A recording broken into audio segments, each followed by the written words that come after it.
자매님, 시간을 내주셔서 감사합니다. 여기 이 그림을 보세요. 이 그림이 무슨 그림인지 아세요? 네, 맞아요. 미켈란젤로의 천지창조 중 한 부분이에요. 네. 이 그림을 잘 보면 여기 자매님의 인생 문제가 다 들어있어요. 자매님의 과거가 어떠했는지, 또 현재는 왜 이렇게 사는지, 또 미래는 어떻게 될지를 정확하게 보여줍니다. 그리고 이 그림에 성경 전체의 핵심 내용이 잘 나타나 있습니다. 질문 하나 드릴게요. 자매님, 만약에 지금 이 순간에 이 세상을 떠나신다면 천국에 들어갈 확신이 있으세요? 확신이 없으세요? 네, 그럼 오늘 이 시간에 확신을 갖게 되시기를 바랍니다. 여기 박스 안에 그림을 보세요. 여기 세상을 창조하시고 또 인간을 지으신 하나님의 오리지널 디자인이 나타나 있습니다. 하나님이 세상을 만드시고 또 에덴도 만드시고 인간이 거기서 왕같이 귀하게 살도록 창조하셨습니다. 하나님은 인간을 지으시고 기쁨의 복을 주셨어요. 기쁨은 인생의 맛이고 가장 큰 능력의 원천입니다. 그리고 번성의 복을 주셨습니다. 생육하고 번성해서 땅에 충만하라 하셨는데 번성은 생명이 최고로 건강한 상태입니다. 그리고 부요의 복을 주셨습니다. 부요란 더 원하는 게 없는 복이에요. 그리고 자유를 주셨습니다. 인간을 기계가 아니라 하나님처럼 완전한 인격으로 대우해 주신 것입니다. 그리고 사랑의 복을 주셨습니다. 하와를 지어서 행복한 가정을 이루고 행복하게 또 사랑하며 살게 하셨습니다. 그리고 거룩의 복을 주셨습니다. 거룩은 구별되다, 깨끗하다는 뜻입니다. 하나님처럼 깨끗하고 구별되고 영광스러운 존재로 지으신 것이죠. 그리고 왕권을 주셨습니다. 왕권은 문제가 생기면 원망하고 핑계대고 책임을 전가하는 것이 아니라 고쳐서 바로 해결하는 능력입니다. 그리고 안식의 복을 주셨습니다. 인간은 참 평안과 참 쉼을 통해서 재충전을 하게 해주셨습니다. 그리고 교제하는 복을 주셨어요. 하나님과 직접 소통하며 교제할 수 있도록 복을 주셨습니다. 하나님을 닮고 또 모든 문제를 하나님과 의논해서 해결할 수 있는 복입니다. 그리고 중요한 영생의 복을 주셨습니다. 영생은 생명의 길이만 영원한 것이 아니라 생명의 수준과 차원이 하나님의 생명으로 사는 것입니다. 이렇게 많은 복이 있지만 중요한 10가지만 생각해 봤는데 이 복을 누리는 상태를 가리켜서 천국이라고 합니다. 이것이 하나님의 오리지널 디자인이에요. 자매님은 지금 이렇게 살고 계세요? 이렇게 살지 못하세요. 이렇게 살지 못한다면 그것은 정상이 아니에요. 어쩔 수 없지, 사람들이 다 이렇게 사는데 라고 생각하면 안 돼요. 왜냐하면 하나님께서 우리를 이렇게 살도록 디자인하셨기 때문에 우리는 반드시 하나님의 오리지널 디자인을 회복해야 돼요. 두 번째 그림을 보세요.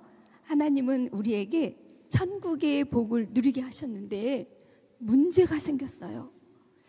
인간이 마귀의 시험에 빠져서 죄를 범함으로 생명의 하나님과 분리되고 단절된 것입니다. 성경을 보면 뱀으로 상징된 사단이 인간을 시험했어요.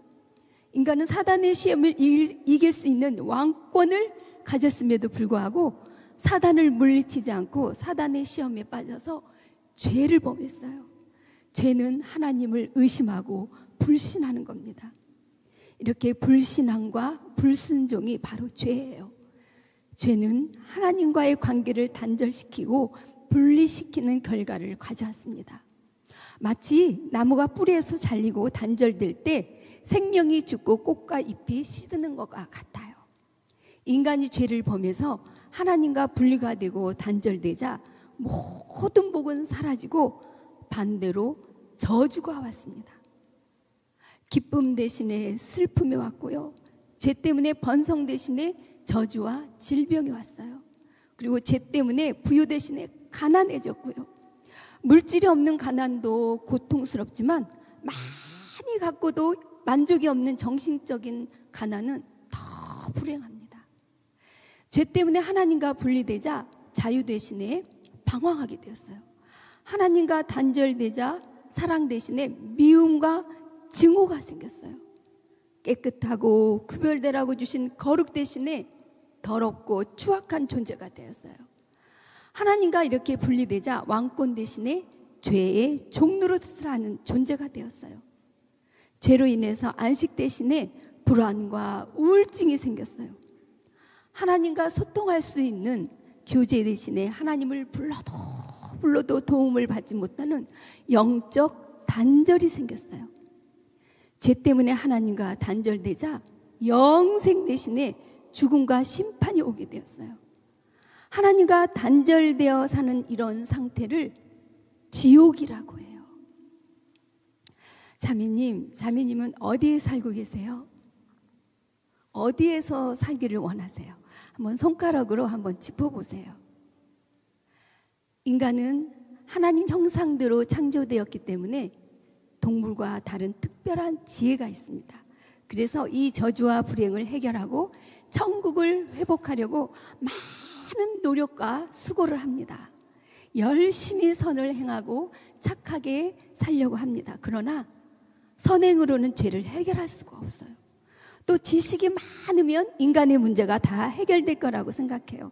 그러나 지식이 많아져도 내가 누군지, 내일 또 어떤 일이 일어날지 모르는 나잖아요.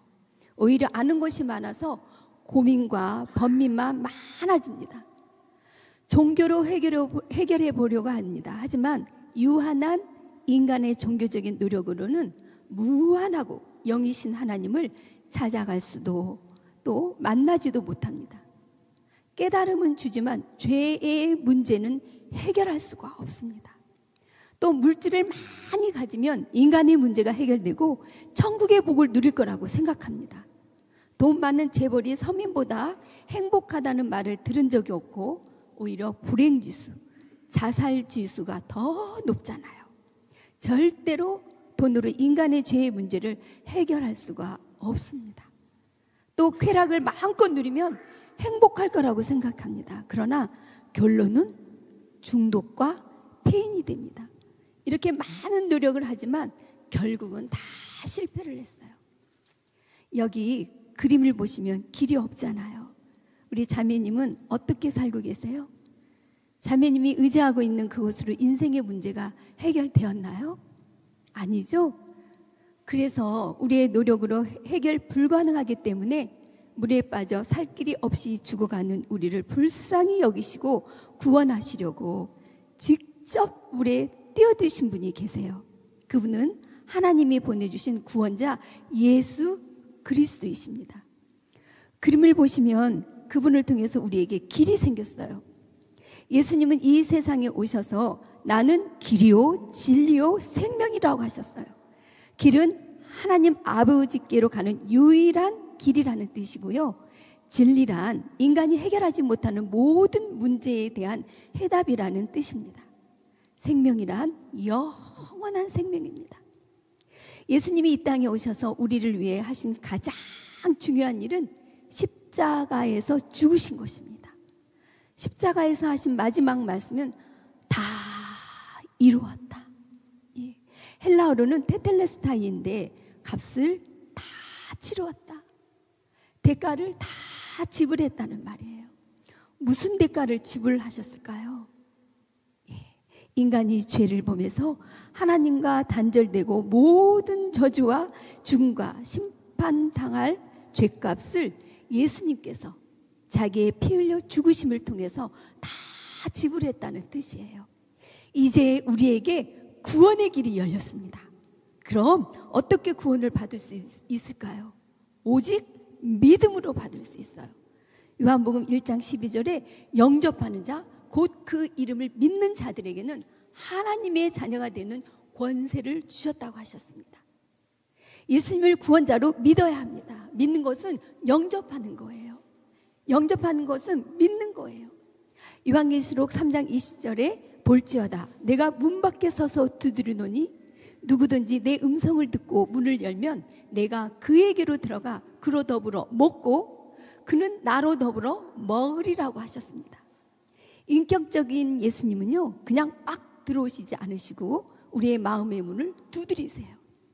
누구든지 주님의 음성을 듣고 마음의 문을 열면, 영접하면 그분이 내 안에 들어오신대요.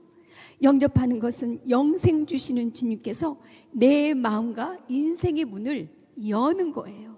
그러면 그분이 들어오십니다. 그래서 그분의 생명으로 살게 해주십니다. 요한복음 5장 24절에 내가 진실로 진실로 너희에게 이르노니 누구든지 내 말을 듣고 또 나 보내신 이를 믿는 자는 영생을 얻었고 심판에 이르지 아니하나니 사망에서 생명으로 옮겼느니라 라고 말씀하세요. 이 말씀을 듣고 믿는 사람은 지금 이 순간에 영생을 얻고 심판에 이르지 않고 사망에서 생명으로 옮겼다고 했습니다.